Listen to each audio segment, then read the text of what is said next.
Hello, boys and girls. So today we're reading chapter 7, Bad News.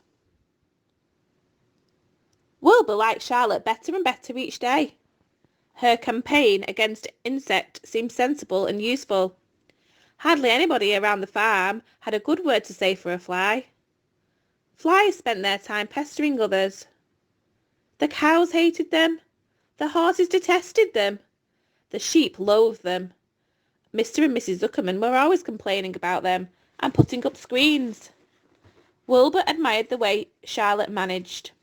He was particularly glad that she always put her victim to sleep before eating it. "It's real thoughtful of you to do that, Charlotte," he said. "Yes," she replied in her sweet musical voice. "I always give them an anesthetic so they won't feel pain. It's a little service I throw in." As the days went by, Wilbur grew and grew. He ate 3 big meals a day. He spent long hours lying on his side, half asleep, dreaming pleasant dreams. He enjoyed good health, and he gained a lot of weight. One afternoon, when Fern was sitting on her stool, the oldest sheep walked into the barn and stopped to pay a call on Wilbur. "Hello," she said. "Seems to me you're putting on weight." "Yes, I guess I am," replied Wilbur.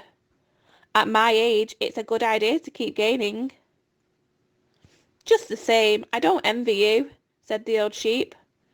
"You know why they're fattening you up, don't you?" "No," said Wilbur. "Well, I don't like to spread bad news," said the sheep, "but they're fattening you up because they're going to kill you, that's why." "They're going to what?" screamed Wilbur. Fern grew rigid on her stool. "Kill you. Turn you into smoked bacon and ham," continued the old sheep. "Almost all you young pigs get murdered by the farmer as soon as the real cold weather sets in. There's a regular conspiracy around here to kill you at Christmas time. Everybody is in on the plot. Lurvy, Zuckerman, even John Arable." "Mr. Arable?" sobbed Wilbur's "Fern's father?" "Certainly. When a pig is to be butchered, everybody helps. I'm an old sheep, and I see the same thing, same old business, year after year. Arable arrives with his 22, shoots the—" "Stop!" screamed Wilbur. "I don't want to die. Save me! Somebody, save me!" Fern was just about to jump up when a voice was heard. "Be quiet, Wilbur," said Charlotte, who had been listening to this awful conversation. "I can't be quiet," screamed Wilbur, racing up and down. "I don't want to be killed. I don't want to die. Is it true what the old sheep says, Charlotte? Is it true they're going to kill me when the cold weather comes?" "Well," said the spider, plucking thoughtfully at her web, "the old sheep has been around in this barn a long time. She has seen many a spring pig come and go. If she says they plan to kill you, I'm sure it's true. It's also the dirtiest trick I ever heard of. What people don't think of." Wilbur burst into tears. "I don't want to die," he moaned. "I want to stay alive right here in my comfortable manure pile with all my friends. I want to breathe the beautiful air and lie in the beautiful sun." "You're certainly making a beautiful noise," snapped the old sheep. "I don't want to die," screamed Wilbur, throwing himself on the ground. "You shall not die," said Charlotte briskly. "What? Really?" cried Wilbur. Who's going to save me?" "I am," said Charlotte. "How?" asked Wilbur. "That remains to be seen. But I am going to save you, and I want you to quiet down immediately. You're carrying on in a childish way. Stop your crying. I can't stand hysterics."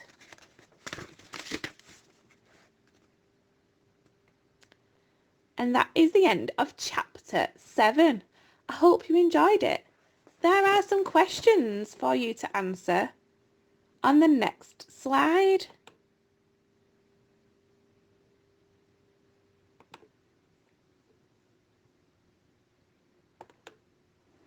Question 1. What does it mean when Wilbur thought Charlotte's campaign against insects seemed sensible and useful?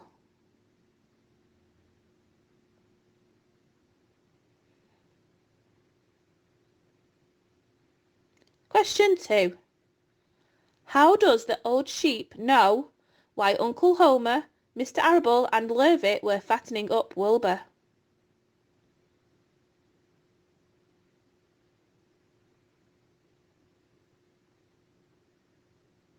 Question 3.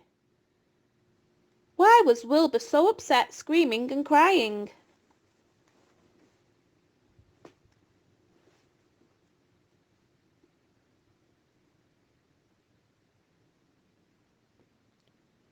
Question 4.